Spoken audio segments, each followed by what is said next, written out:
आता काही वेळापूर्वी एक मुलाखत झाल्याचं समजलं, पत्रकार परिषद झाल्याचं समजलं आणि त्यावरून विविध स्वरूपाचे आरोप त्या ठिकाणी श्रीराम सहकारी साखर कारखाना असेल, रामराजे साहेब असतील, यांच्या एकंदरीत करण्यात आल्याचं त्या ठिकाणी दिसून येतं. सध्या फलटण तालुक्यात अशाच प्रकारचे आरोप प्रत्यारोपाचं त्या ठिकाणी तेच विकासाचं काम आहे असं समजून काम चाललेलं दिसतंय. याच्यामध्ये श्रीराम सहकारी साखर कारखान्याचा विषय निघाला.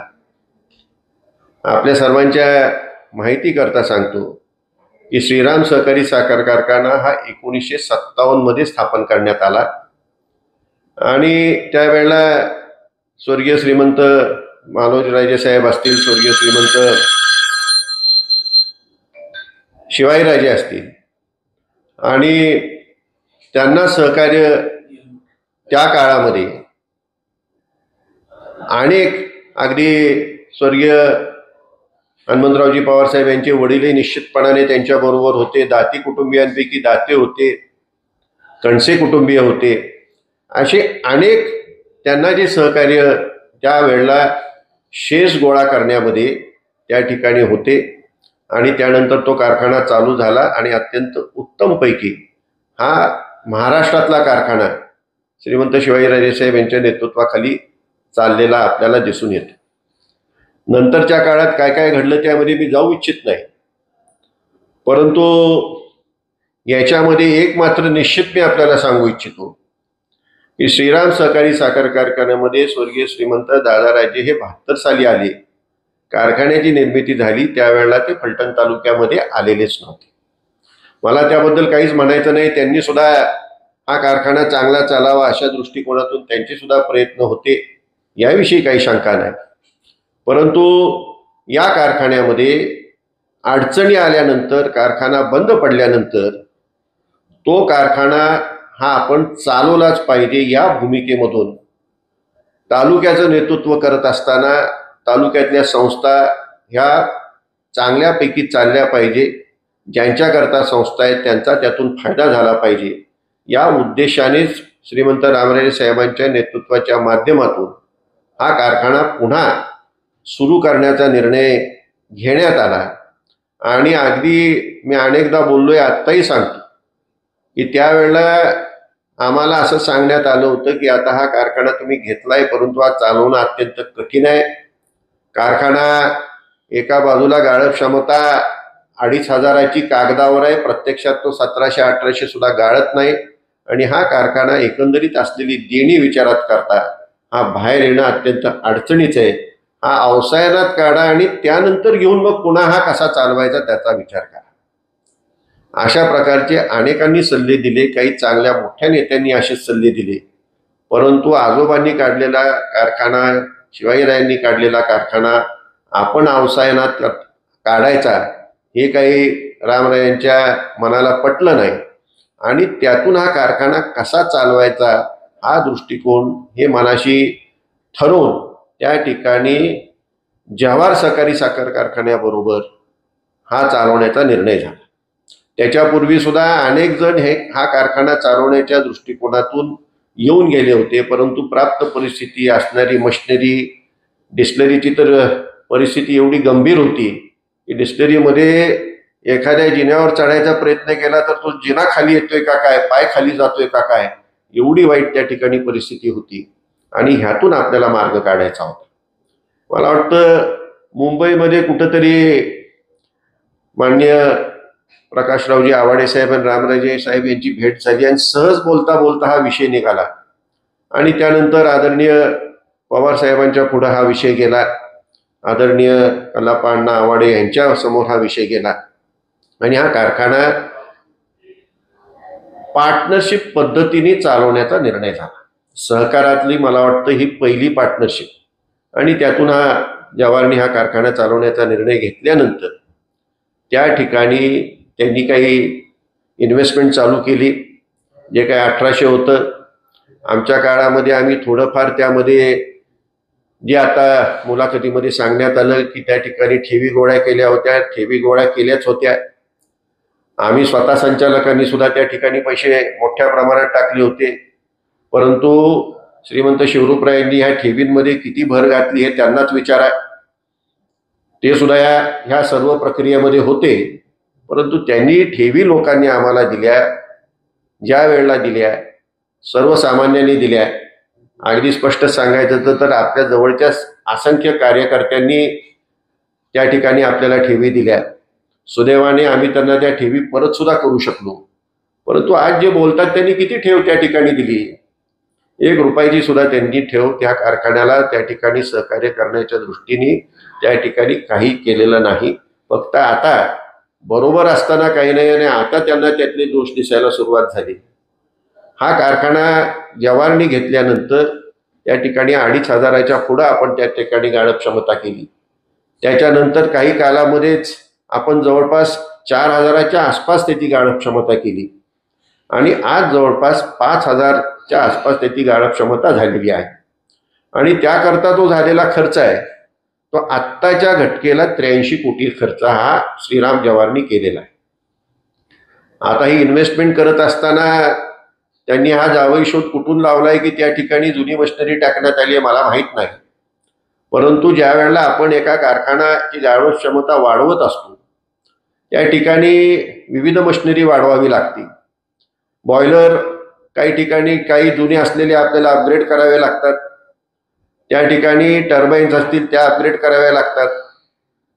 आणि आतील जी मशिनरी आहे, आतील जी पाईपलाईन आहे हे नवीन टाकल्याशिवाय पर्यायच नसतो.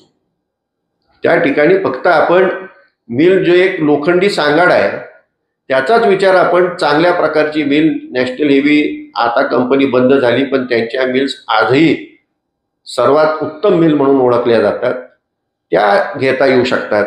याच्या पलीकडे अशी जुनी मशिनरी काही त्या ठिकाणी टाकून गाळप क्षमता वाढवून आणि ती 15 वर्ष 20 वर्ष ती चालवायची असं होऊ शकत नाही.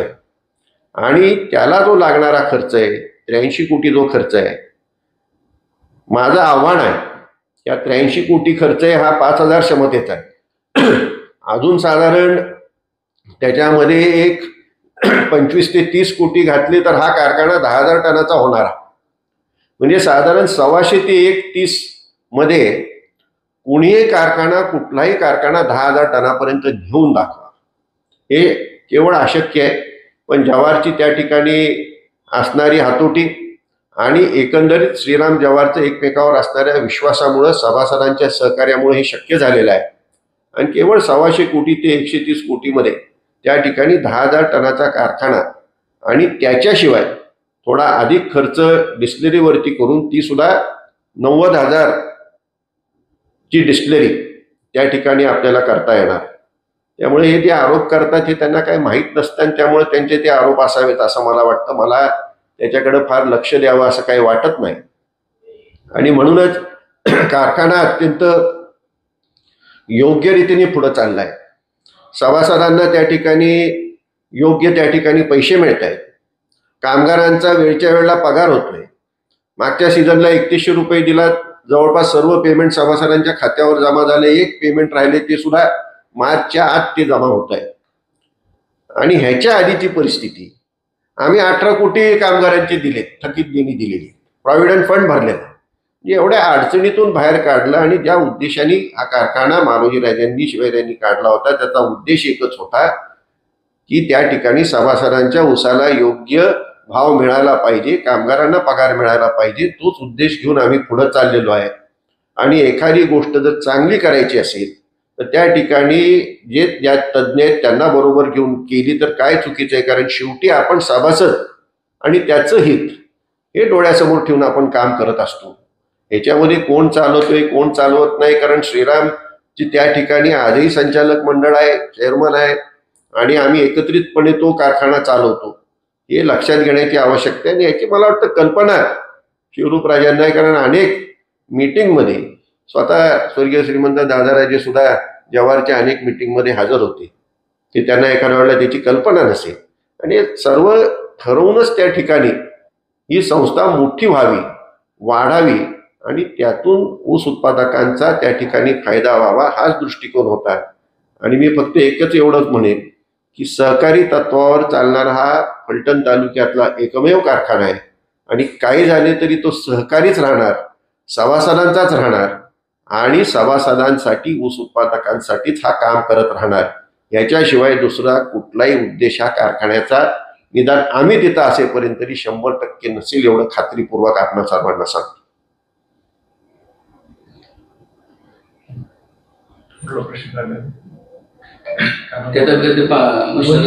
दोन्ही पण आले की चेअरमन साहेब, आज आपण तर कारखाना चालवायला दिला असा जो आरोप वारंवार केला जातो त्यावर आपण काय सांगणार? आत्ताच मान्य श्रीमंत संजीवराजे नाईक निंबाळकर यांनी कारखान्याचा इतिहास सांगितला. 27/8/2002 आमच्या कारखान्याची निवडणूक झाली आणि बाबा चेअरमन झाले. त्यावेळेस कारखान्याची परिस्थिती, आतील मशिनरीची परिस्थिती आणि कारखाना असणारं देणं ह्याचा विचार केला गेला तर कारखाना चालवणं शक्य नव्हतं. तरी सुद्धा श्रीमंत रामराजांच्या नेतृत्वाखाली सुरुवातीला आम्ही ऐच्छिक ठेवीजवळ 3,26,00,000 गोळा केल्या आणि त्याचबरोबर त्यावेळेच्या संचालकाच्या नावावर आम्ही मारोजी बँकेचं कर्ज काढलं आणि कारखाना चालवायचा प्रयत्न केला. आणि हे सगळं करत असताना जवळजवळ 2,83,00,000 आम्ही आज कारखान्यामध्ये मशिनरीमध्ये खर्च केले. हे सगळं करत असताना 2 सीझन घेतले आणि 2 सीझन घेतल्यानंतर तिसऱ्या सीझनला दुष्काळ पडला, कारखाना बंद होता. आम्ही जेवढी साखर तयार केली गेली ती जवळजवळ 4,16,00,000 फंडाची जी रक्कम होती त्या फंडाच्या रकमेपोटी आमची साखर जप्त करण्यात आली. त्यामुळं कारखाना भविष्यामध्ये चालवणं अवघड झालं.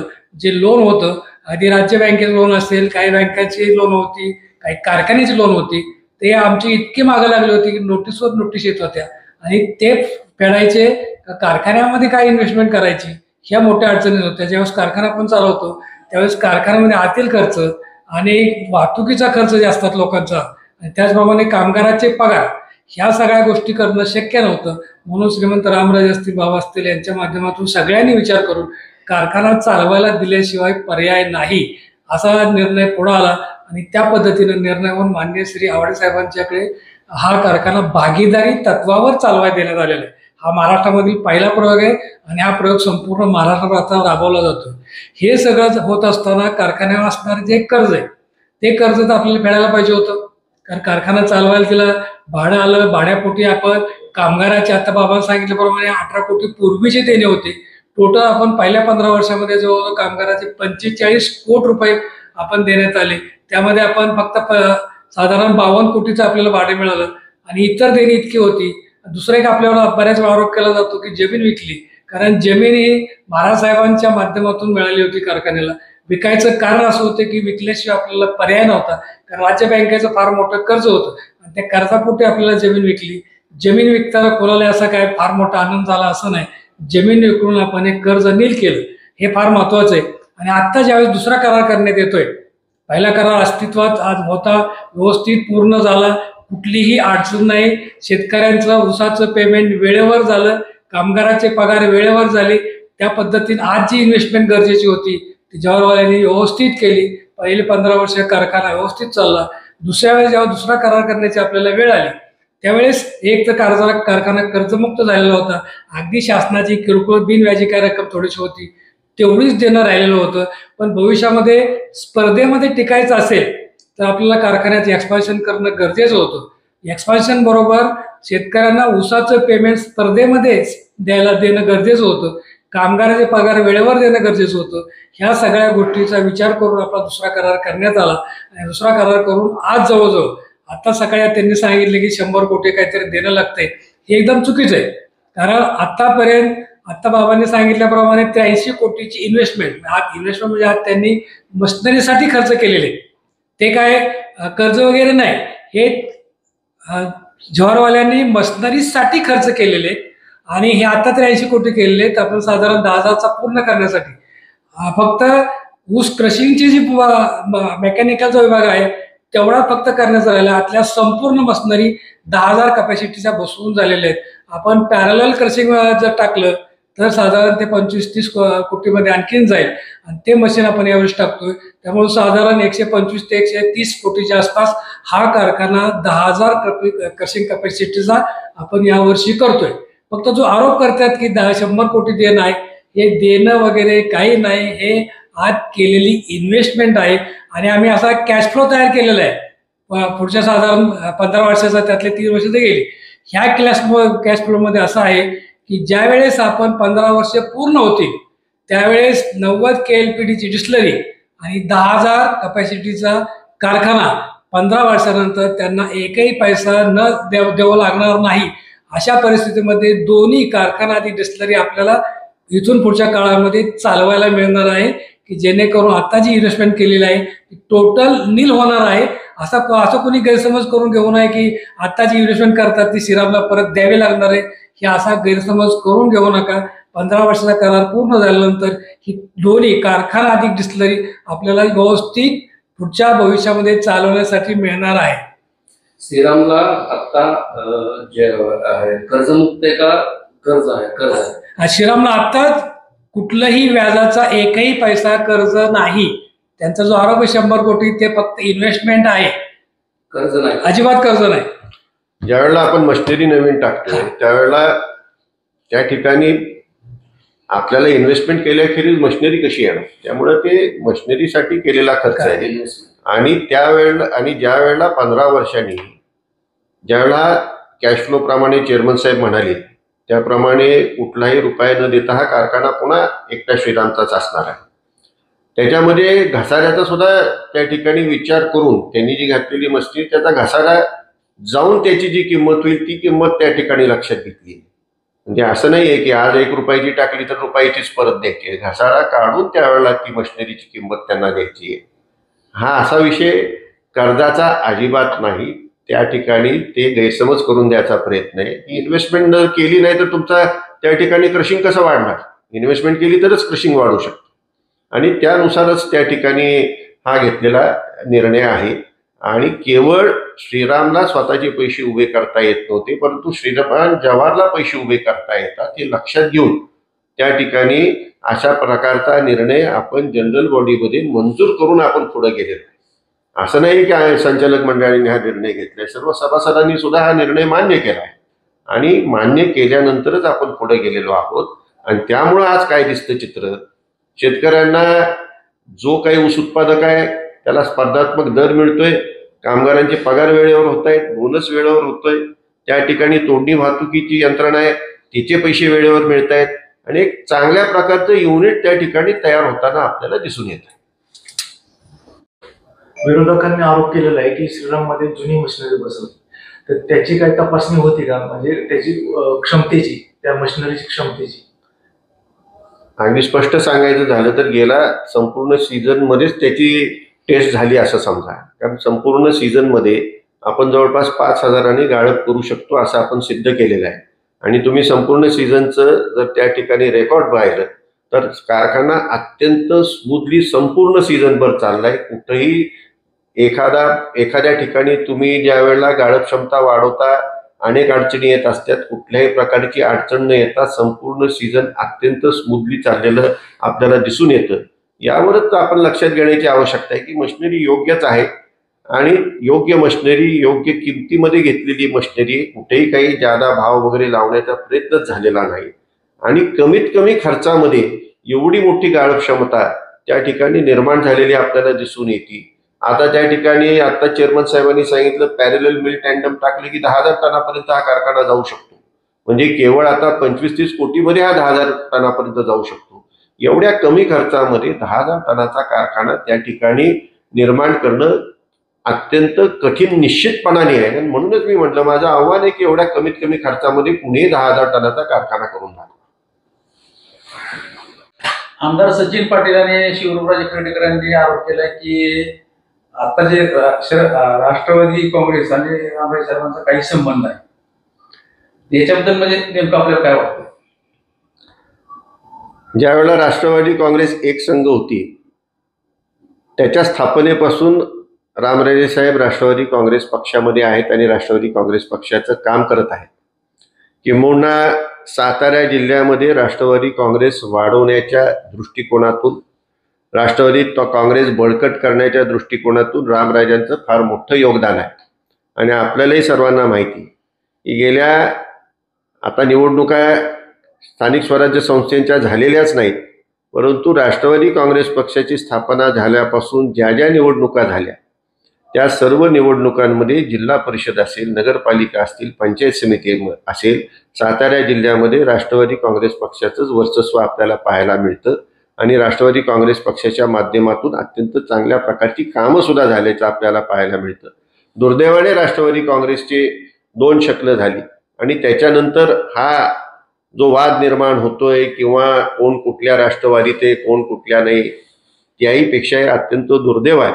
आणि त्याच्यामध्ये रामराजे साहेब हे अजितदादा पवार साहेबांबरोबरच राहिले आणि आजही त्यांच्या बरोबर त्या ठिकाणी आहेत. राष्ट्रवादी काँग्रेस पक्षाच्या राष्ट्रवादी काँग्रेस पक्षाच्या सर्व मिटिंगला रामराजे त्या ठिकाणी उपस्थिती असल्याचं आपल्याला दिसून येतं. या ठिकाणी कोण राष्ट्रवादी काँग्रेसचं फार प्रेम दाखवतंय, कोण दाखवत नाही, राजकीय परिस्थितीनुसार राजकारण पुढं चाललंय. तुम्ही थोडंसं 2099ची निवडणूक आठवा, 1999 सालची निवडणूक आठवा. त्या निवडणुकीमध्ये राष्ट्रवादी काँग्रेस पक्षाची नुकतीच स्थापना झाली होती. आम्ही सर्वच त्यावेळेला स्वर्गीय श्रीमंत दादाराजे साहेब होते, शिवरूपराजे होते, सर्वच आम्ही राष्ट्रवादी काँग्रेस पक्षामध्ये आम्ही गेलो होतो. मला वाटतं मुंबईला त्या ठिकाणी मोठा कार्यक्रम झाला आणि त्या ठिकाणी राष्ट्रवादी काँग्रेस पक्षाची स्थापना झाली आणि त्यानंतरच झालेल्या 98 साली स्थापना झाली. 99 साली ज्यावेळेला लोकसभेची निवडणूक झाली त्यावेळेला राष्ट्रवादी काँग्रेस पक्षाने स्वर्गीय आदरणीय लक्ष्मणरावजी पाटील साहेब यांना त्या ठिकाणी उमेदवारी दिली होती. त्यावेळेला उमेदवार म्हणून कोण कोण उभे होते? शिवसेनेतर्फे स्वर्गीय आदरणीय हिंदूरावजी नाईक निंबाळकर उभे होते. काँग्रेसचे उमेदवार कोण होते?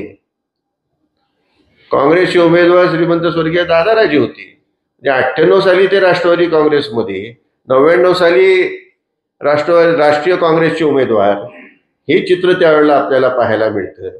आणि आता पुढे जाऊन शिवरूपरायांनी राष्ट्रवादी काँग्रेसची त्या काळात ते कुणाबरोबर होते? ते अर्थात त्यांच्या पिताश्रीच बरोबरच होते. म्हणजे त्यांनी राष्ट्रवादी काँग्रेसचं फार प्रेम सांगायचं काही कारण नाही. आणि शेवटी आजची जी तुमची राष्ट्रवादी काँग्रेस आहे, तुम्ही अनेकदा अनेक ठिकाणी भाजपचे कार्यकर्तेच्या मध्ये प्रवेश जे होत आहेत त्या ठिकाणी तुम्ही दिसताय. म्हणजे तुमची काय भाजप गट आहे का? तुमची राष्ट्रवादी म्हणजे फलटण तालुक्यातली हे भारतीय जनता पक्षाचा गट आहे असं म्हटलं तर काय चुकीचं ठरेल? त्यांनी त्याचा नीट विचार करावा आणि कोण कुठल्या पक्षाचा आहे आणि कोणी कुठल्या पक्षावरती निष्ठा विश्वास ठेवावी, कुठल्या नेत्यावरती ठेवावी, आपली आपली आपण तपासून पहा. आमदार होते तिथं, विधानसभेपूर्वी ते कुठल्या पक्षात होते, कुठल्या पक्षात आले आणि त्यांची निष्ठा अजितदादांवर कुठून आली? ज्याला तुम्ही पाणी चोर म्हणत होता त्याच्यावरती तुमची निष्ठा एकदम कशी काय जागी झाली? अनेक प्रश्न असे आहेत. त्यामुळे त्यांनी ह्याच्यामध्ये न जाणं हा शहाणपणा आहे.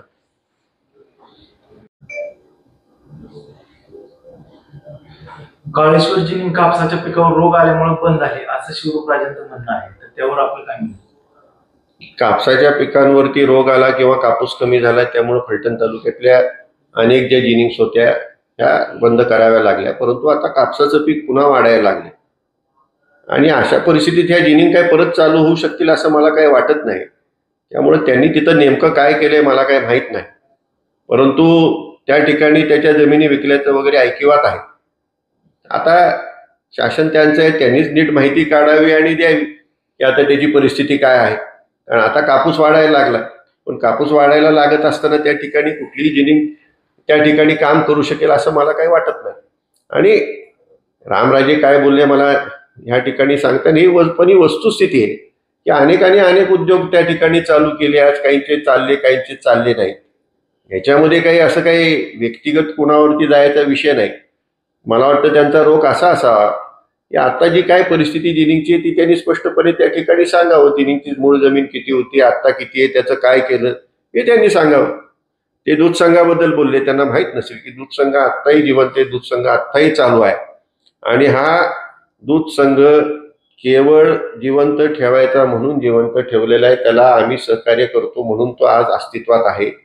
सहकारी तत्वावर चालणारे आज जेवढे काही त्या ठिकाणी दूध संघ असतील, तुम्ही जर सातारा जिल्ह्याचं उदाहरण घेतलं तर मला वाटतं कोयना आणि फलटण तालुका दूध संघ सोडून सगळे दूध संघ सहकारी तत्वावर चालणारे आज बंद आहेत. आणि हीच परिस्थिती संपूर्ण महाराष्ट्रामध्ये काही ठराविक अपवाद सोडल्यास त्या ठिकाणी सर्व दूध संघाच्या बाबतीत दिसून येते. आणि मुख्यतः या दूध संघांचा असलेला महानंदाज आज त्या ठिकाणी अडचणीत असल्यामुळे हे दूध संघ चालणं कठीण आहे. कारण ह्यांचं दूध हे महानंदा घेत होतं. त्यांनी नीट त्याचा अभ्यास करून बोलावा असं मला वाटतं. आजच्या पत्रकार परिषदेमध्ये विरोधकांनी नीरा देवधरच्या पाण्यासंदर्भात जी वाच्यता केली आणि श्रीमंत रामराजे यांना PhD ही पदवी बहाल केली उपासात्मक, त्याबद्दल आपलं काय म्हणणं आहे?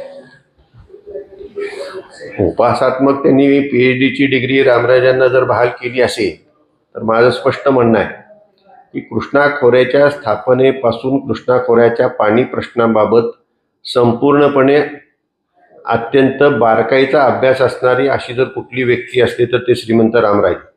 वास्तविक जर विचारलं तर ते 100% असं म्हणावं लागेल की रामराजे हे कृष्णा खोऱ्याच्या बाबतीत निश्चितपणे त्यांना PhD प्रदान करण्यात काहीही हरकत नाही. कारण त्यांचा तेवढा अभ्यास आहे. हे पाणी अडवणं गरजेचं होतं. त्याच्यामध्ये जवळपास 95 TMC पाणी महाराष्ट्रासाठी रामराजांनी आणि तत्कालीन त्यांना सहकार्य करत असणारे अपक्ष मंत्री स्वर्गीय संपतराव देशमुख साहेब यांच्या सर्वांच्या प्रयत्नामुळे ते शक्य झालं. आणि हे पाणी अडवलं गेलं ह्याचं खऱ्या अर्थाने श्रेय हे श्रीमंत रामराजांनाच जातं. याविषयी काही शंका नाही. याबाबत जर फलटण तालुक्याचं उदाहरण घेतलं तर फलटण तालुक्याच्या कॅनॉलच्या वरच्या भागामध्ये सातत्याने दुष्काळी परिस्थिती होती. कोसळांशिवाय आपल्याला काही दिसत नव्हतं. त्या ठिकाणी आज आपल्याला ऊस दिसतो. त्या ठिकाणी दोन नवीन कारखाने त्या ठिकाणी आपल्याला दिसत आहेत. 2 नवीन साखर कारखाने त्या ठिकाणी आपल्याला दिसत आहेत. ते कशाच्या आधारावरती आहेत तर डोंबलकवडीचं पाणी आलेलं आहे आणि त्याच्यामुळे ते कारखाने दिसत आहेत. नीरा देवघरचं पाणी आजही आपण नीरा उजव्या कालव्यातून आपण वापरतोय. त्यावर अनेक लिफ्ट स्कीम्स उभ्या आहेत. त्यामुळे त्या ठिकाणी हा सर्व ऊसाचं पीक दिसत आहे. हे आपल्याला लक्षात घेण्याची आवश्यकता आहे. याच्यामध्ये पुण्याला जी काही कालवा समितीची मीटिंग होती त्याच्यामध्ये नीरा उजव्या कालव्यातलं पाणी हे खालच्या काही लोकप्रतिनिधींनी मागितलं होतं उन्हाळ्यामध्ये देण्याच्या. तशा कुठल्याही प्रकारची हा कालवा झाल्यापासून तशाही कुठल्याही प्रकारची योजना नाही. आणि तसं जर प्रघात पडला तर तो कायमस्वरूपी होईल आणि ह्या ठिकाणी अडचणी नीरा उजव्या कालव्यातल्या शेतकऱ्यांच्या अडचणी ऊस उत्पादकांच्या अडचणी निर्माण होतील. आणि त्यामुळं त्या ठिकाणी रामराजांनी हे पाणी देण्यात ज्यांना योग्य नाही त्यांना देण्यात येऊ नये अशा प्रकारचं त्या ठिकाणी त्यांची आणि असंख्य ऊस उत्पादकांची मागणी होती. हा झाला एक भाग. पण नीरा देवघर लाभ क्षेत्रामध्ये फलटण तालुक्यामध्ये मी अनेकदा सांगितलेलं आहे की 58% क्षेत्र लाभ क्षेत्रातलं भिजतं. त्या ठिकाणी जवळपास 42% क्षेत्र भिजायचं राहतं. आणि पाईपलाईनद्वारे पाणी जे द्यायचं आहे त्यामुळं जे वाचणारं पाणी आहे ते फलटण तालुका, खंडाळा तालुका आणि माळशिरस तालुका ह्या ठिकाणीच ते आपल्याला द्यावं लागणार आहे. अन्यथा ह्या तालुक्यातील ज्यांच्याकरता ही योजना झाली, ज्यांनी स्वतःच्या जमिनी दिल्या, ज्यांचं पुनर्वसन जे आहे त्या तालुक्यात खंडाळा, फलटण, माळशिरसमध्ये झालेलं आहे, ह्यांनाच पाणी कमी पडेल आणि त्याचा फटका नीरा उजव्या कालव्याच्या शेतकऱ्यांना सुद्धा पडेल. अशा दृष्टीने त्या ठिकाणी वाचणारं पाणी ह्या तिन्ही तालुक्यांनाच लागणार आहे. लाभक्षेत्राच लागणार आहे. ती इतरत्र देण्याचा कुणी प्रयत्न करू नये एवढीच माझी ह्या ठिकाणी विनंती असते. परवा राजाळेमध्ये अजित पवार यांच्या राष्ट्रवादीमध्ये श्रीमंत रामराजे यांच्या उपस्थितीमध्ये शेकडो कार्यकर्त्यांनी प्रवेश केला. मात्र त्यावेळेला माझे आमदार दीपक चव्हाण त्या कार्यक्रमाला उपस्थित होते. विरोधकांनी त्यांच्या उपस्थितीवरती शंका निर्माण केली होती. तर याबाबत तुम्हाला नेमकं काय वाटतं? परवा जो राजाळमध्ये कार्यक्रम झाला त्या कार्यक्रमामध्ये श्रीमंत रामराजे नाईक निंबाळकर यांच्या उपस्थितीमध्ये शेकडो कार्यकर्त्यांनी राष्ट्रवादी अजित पवार गटामध्ये प्रवेश केला आणि त्यामध्ये माननीय माजी आमदार दीपक चव्हाण यांच्यावर आक्षेप घेतला. ठीक आहे, आता 3 महिन्यापूर्वी विधानसभेच्या निवडणुका झाल्या. निवडणुकापूर्वी आत्ताचे जे विद्यमान आमदार आहेत सचिन पाटील हे नक्की कुठं होते आणि अगदी भाजपमध्ये असणारा माणूस या ठिकाणी आला आणि इकडं अजित पवार गटातून तिकीट दिलं गेलं आणि अजित पवार गटाचे आमदार म्हणून निवडून आले, काय हरकत नाही, चांगली गोष्ट आहे. परंतु निवडून आल्यानंतर हे आत्ताचे जे काही कार्यक्रम चालू आहेत प्रत्येक कार्यक्रम आपण बघतोय, आम्ही बऱ्याच वेळा टी व्हीला बघतोय किंवा व्हॉट्सअपवर बघतोय, ज्या ज्या वेळेस हे कार्यक्रम चालू असतात त्यावेळेस नक्की हे कार्यक्रम भाजपचे आहेत का अजित गटाचे आहेत आम्हाला प्रश्न पडतो. अगदी महायुतीत जरी कार्यक्रम असतील तरी बऱ्याच कार्यक्रमामध्ये माननीय अजितदादा पवार राज्याचे उपमुख्यमंत्री यांचे फोटो सुद्धा आम्हाला दिसत नाहीत. याचं कारण काय, म्हणजे नक्की आत्ताचे जे विद्यमान आमदार आहेत हे नक्की भाजपचं काम करतात का अजितदादा गटाचं काम करतात हा आमच्यामुळं मोठा प्रश्न आहे. आणि बऱ्याच लोकांचं स्पष्ट मत असं आहे की आत्ताचे आमदार आहेत हे नक्की भाजपचेच काम करतायत, की जेणेकरून भविष्यामध्ये राष्ट्रवादी अजित पवार गट कुठंतरी धोक्यात येतोय का, अडचणीत येतोय का, आणि अडचणीत जर येत असेल तर अडचणीतून दूर करण्यासाठी माननीय श्रीमंत रामराजे हे सक्षम आहेत आणि भविष्यामध्ये तेच हे अजित पवार गटाचा गट हा सक्षम करणार आहेत. आमच्या नवीन बातम्या पाहण्यासाठी आजच आमच्या आस्था टाइम्स न्यूज